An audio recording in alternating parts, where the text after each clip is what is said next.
আমরা বদরের ৩১৩ জন তলোয়ার ৩-৪টা ছিল, এই দিকটা আবু জাহেল উট জবাই করে খাওয়াইছে ১,১২০০ শক্তি পাওয়ার জন্য, আর বলতেছে এই রাখাল দিন এনে দিন খায়, এই সাহাবা কেরামদেরকে নাউজুবিল্লাহ কটাক্ষ করছে, ক্রিটিসাইজ করছে। ৩১৩ জন এরা কি পারবে? তারা একটা খেজুর খেয়ে ৩-৪টা তলোয়ার ৭-৮টা ঘোড়া নিয়ে ওই ৩১৩ জন যাদেরকে দুনিয়া বলেছে কি পারবে, কিন্তু আজকে কোটি কোটি হয়ে দেখিয়ে দিয়েছে।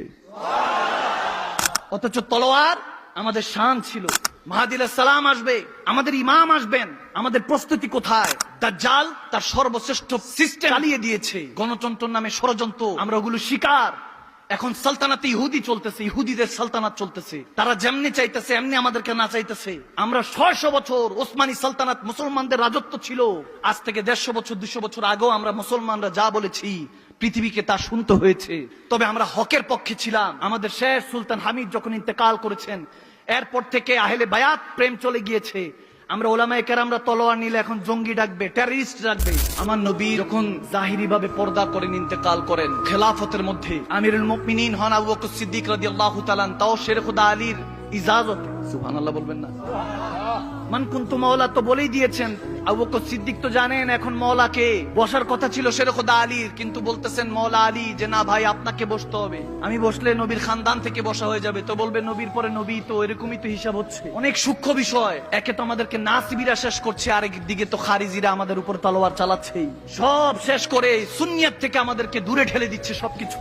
আমরা হাকিকাতান ইশকে আহলে বায়াত এখনো গ্রহণ করতে পারিনি, ইশকে রাসূল আমাদের সিনা পর্যন্ত যায়নি। আমরা সেই মুসলমান যে মুসলমান ক্ষমা করতে জানতেন। শের খুদা আলীর সাথে তলোয়ার দিয়ে কাফের সাথে লড়াই হচ্ছে, যখন হায়দারে কাররার তার বুকের মধ্যে চড়ে বসে এখনই গর্দান উড়াবে, জাহান্নামে পাঠাবে, সে থুতু নিক্ষেপ করলো শের খুদা আলীর চেহারা মোবারকে, নাউজুবিল্লাহ। হযরত মাওলা আলী মুছে দিয়ে বলতেছে যাও তোমাকে মাফ করলাম, করে উঠে চলে যাচ্ছেন। কাফের দৌড়ায় সে কদম ধরলেন, তার হয়তোবা সিনা আল্লাহ খুলে দিলেন ইমানের নূর দিয়ে, কারণ যেই সিনার মধ্যে মাওলা আলী বসে খুলতে তো হবেই, ঠিক না?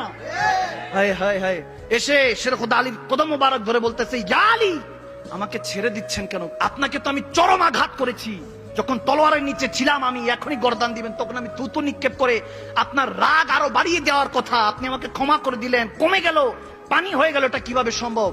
তখন শের খুদা আলী মুর্তজা, আমার মুজতাবার কলিজার টুকরা, যেনাকে আমার মুস্তাফা বলেছেন মান কুনতু মাওলা ফাহাযা আলিয়ুন মাওলা, যেনাকে আমার হুজুর বলেছেন আমি যেই গাছের ফল আলী সেই গাছের ফল, আমি যেই গাছের পাতা আলী সেই গাছের পাতা, শুধু আমি নবুয়ত এবং রিসালাত নিয়ে আছি, আমি নবুয়ত এবং রিসালাতের শাহেনশাহ আলী, বেলায়েতের শাহেনশাহ। সুবহানাল্লাহ।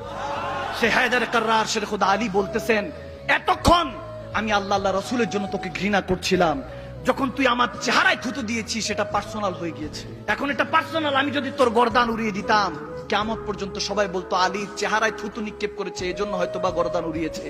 কিন্তু আলী মুস্তাফার সাচ্চা আশিক, মুস্তাফার সাচ্চা ইয়ার।